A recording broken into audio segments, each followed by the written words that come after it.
ಸುಮಾರು ವರ್ಷದ ದೇವಸ್ಥಾನವನ್ನು ಇವತ್ತು ತೋರ್ಸೇನ್ ಬರ್ರಿ ನಿಮಗ. ನಮಸ್ಕಾರ ರೀ, ನಾನ್ ನಿಮ್ಮ ಕನ್ನಡಿಗ ಸುಧಾಕರ್. ಬೆಳಿಗ್ಗೆ ಇಷ್ಟು ಬೇಗ ಎದ್ದು ಹೊಂಟಿ ಏನಂದ್ರೆ ಇವತ್ತು ನಾನು ಫ್ಯಾಕ್ಟ್ರಿ ಹೋಗ್ಬೇಕಾಗಿತ್ತು. 4 ಗಂಟೆ ಇತ್ತು, ದುಡ್ಡಿ 4 ಗಂಟೆಗೆ ಇತ್ತು. ಬರಬರ ರೆಡಿ ಆಗಿ ಫ್ಯಾಕ್ಟ್ರಿ ಹೊಂಟು ನೋಡ್ರಿ.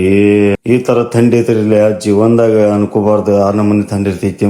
ಘಾಟ್ ಫ್ಯಾಕ್ಟ್ರಿ ಬಂದ್ರು ನಿಂಗು ಮಾಡಿ ಬಂದ್ಬಿಟ್ಟ. ಈ ಮೆಲ್ಟ್ದಾಗ ಕೆಲ್ಸ ಐತಿ ನಂದ. ಇದೇನು ಶಂಬರ್ ಟ್ಯಾಕೆಟ್ ಹಣ ತಗೊಂಡ್ರಿ ಮೆಲ್ಟ್ದಾಗ ಕೆಲ್ಸ ಇರ್ತೈತಿ ಇವತ್ತು. ಗಾಯ್ಸ್, ನಮ್ ಹುಡುಗರ್ದ ಲೈಫ್ ಎಷ್ಟು ಸರಿನ ಒಂದಲ್ಲ ನೋಡ್ರಿ. ಯಾಕಂದ್ರೆ ಬಡತನದಾಗ ಹುಟ್ಟಿ ಬಡತನದಾಗ ಬೆಳೆದು ಮತ್ತೆ ಇವತ್ತು ಬೆಳಿಗ್ಗೆ ಅಂದ್ರೆ 4 ಗಂಟೆ ಅಂದ್ರೆ ಹೇಳ್ಬೇಕು, 2 ಗಂಟೆ ಅಂದ್ರೆ ಹೇಳ್ಬೇಕು, ಮತ್ತೆ 12 ಗಂಟೆ ಬರ್ಬೇಕು, ಮತ್ತೆ 2 ಊಟ ಮಾಡಿ ಮಲ್ಕೋಬೇಕು, ಮತ್ತೆ ಏನಾದ್ರು ಕೆಲಸ ಬರ್ತೈತಿ, ಕೆಲಸ ಮಾಡ್ಬೇಕು.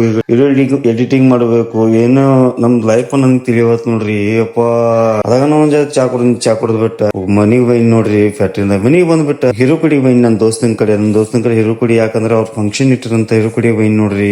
ಹಿರುಕುಡಿ ಬಂದ್ಬೇಕ ನೋಡ್ರಿ, ಒಂದು ದೇವಸ್ಥಾನ ಐತಿ. ದೇವಸ್ಥಾನದ ಅವ್ರು ಪೂಜೆ ಹಾಕಿರಂತ. ಎಲ್ಲರೂ ಅಲ್ಲಿ ಪೂಜೆ ಹಾಕ್ತಾರಂತ. ನಾವು ಆ ಪೂಜಾಕ್ ಇದು ಮಾಡಿದ್ವಿ. ನಮ್ ದೋಸ್ತ್ ನೋಡ್ರಿ, ನಂದೊಂದ್ ದೋಸ್ತ್ ಅಭಿಷೇಕ್ ಮಾಡಕ್ ಹೊಂಟ ನೋಡ್ರಿ. ಅವ್ರ ಮನೆಯವ್ರ ಮತ್ ನಾವು ಕೂಡ ಅಭಿಷೇಕ್ ಮಾಡಿದ್ವಿ. ದೇವಸ್ಥಾನ ಅಭಿಷೇಕ್ ಮಾಡಿಬಿಟ್ಟ ವಿಡಿಯೋನ ಫುಲ್ ನೋಡ್ರಿ. ಅಲ್ಲಿಂದ ಡೈರೆಕ್ಟ್ ಮನಿಗ್ ಬಂದ ಇಷ್ಟ ಬೇಗ ರೆಡಿ ಆಗಿ ಎಲ್ಲಿ ಹೊಂಟಿ ಅಂದ್ರೆ ಅದ್ ನೆಕ್ಸ್ಟ್ ಬ್ಲಾಗ್ ಮಾಡಕ್ ಹೊಂಟೇವ್. ನೆಕ್ಸ್ಟ್ ಬ್ಲಾಗ್ ಭಾರಿ ಪೈಕಿ ಬರೋ ಐತಿ. ಅಲ್ಲಿ ಫಾಲೋ ಮಾಡ್ಕೊಡ್ರಿ ಅಂತ ಹೇಳ್ತಾ ನಾನು ವಿಡಿಯೋ ಏನ್ ಮಾಡ್ತೀನಿ. By, take care.